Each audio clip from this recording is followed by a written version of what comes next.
The river is a wonderful concept that almost everyone can identify with from Jacksonville. The AIA is involved in a visioning effort to help the city of Jacksonville come to grips with putting Jacksonville on the map in a significant manner. using our water as the identity for the city. We want something that celebrates the river, that has attributes that people can remember when they come to the town. Something that pulls the whole community together. We made great steps in establishing the Riverwalk system, and now we want to expand it even further in such a way that it expands back into the city and reaches inward. And then incorporate things into it which would help draw people downtown. Stirs people's emotions, not just a visceral connection to their place, but an emotive reaction as well. All great cities are a series of connected spaces.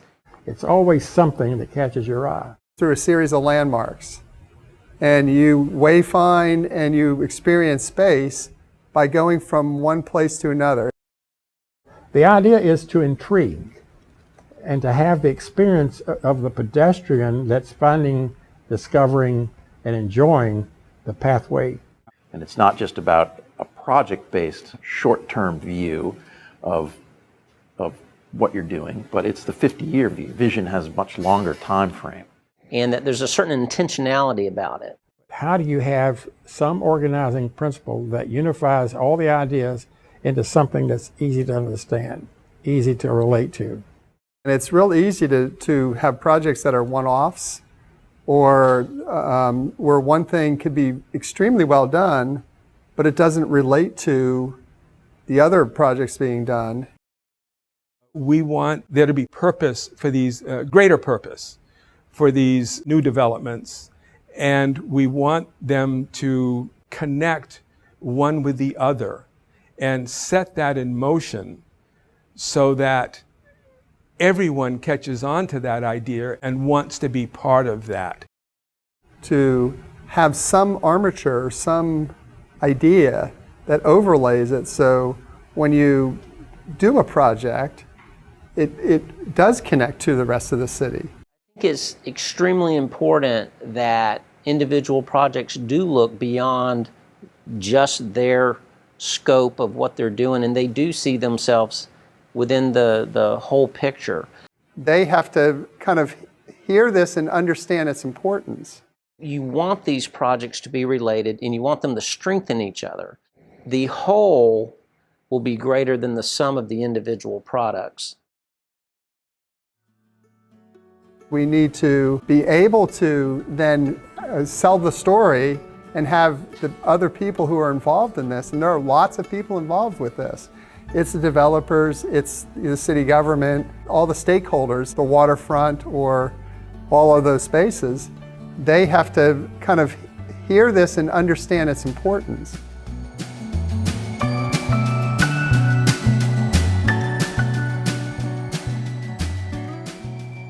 This city is looking for its personality. Its military heritage, its military history is profound. The USS Adams' desire to be on the waterfront and the ability to make that one of the nodes is actually a wonderful opportunity for the group. We blended opportunity with vision. The Charles F. Adams was the Navy's first guided missile destroyer built from the keel up, and it served in the U.S. Navy from 1960. The Adams was home ported here for 21 years. They've been working to get it here. We want to try to help them with setting the stage. We've always known we were a military town, mostly a Navy town, and to have a monument to the Navy in downtown, to me, is extremely important. There's 250,000 military veterans in Northeast Florida.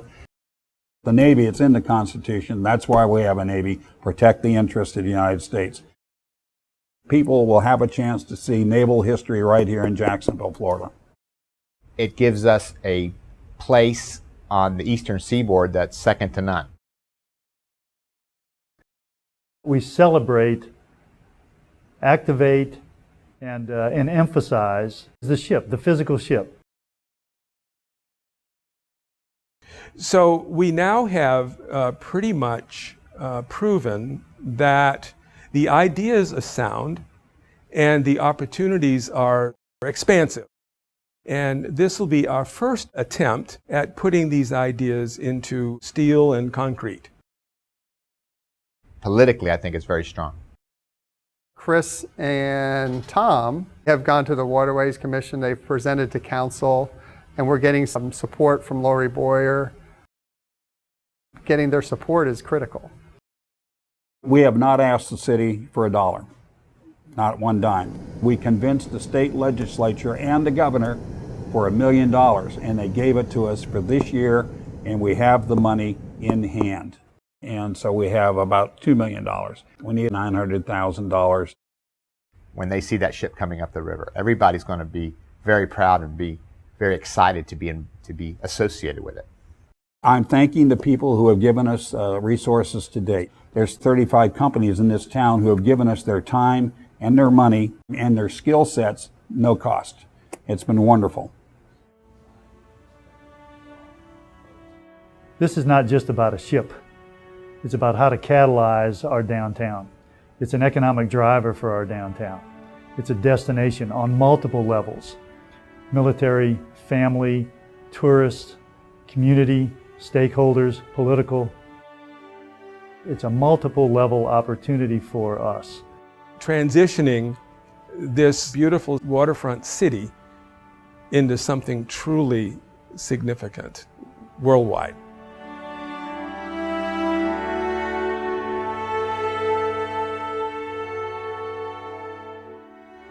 I think it's part of the human condition that it becomes important. You know, we all have sort of our daily bread needs, you know, our needs to be warm and safe and dry and well fed, but there's that component that makes us human.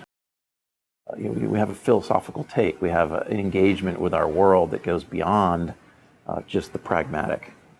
And so architects have an opportunity to create spaces that move well beyond that and engage us, you know, in truth and beauty and higher themes that I think give us a much more holistic life of being a human being, beyond just taking care of yourself on the most basic functional need.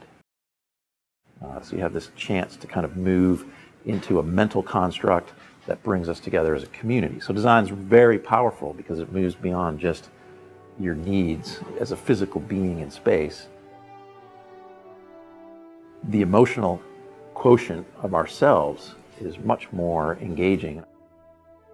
And architecture, I think, has really wonderful opportunity to engage and draw out that aspect of what it means to be a fully formed, thinking, engaged human being.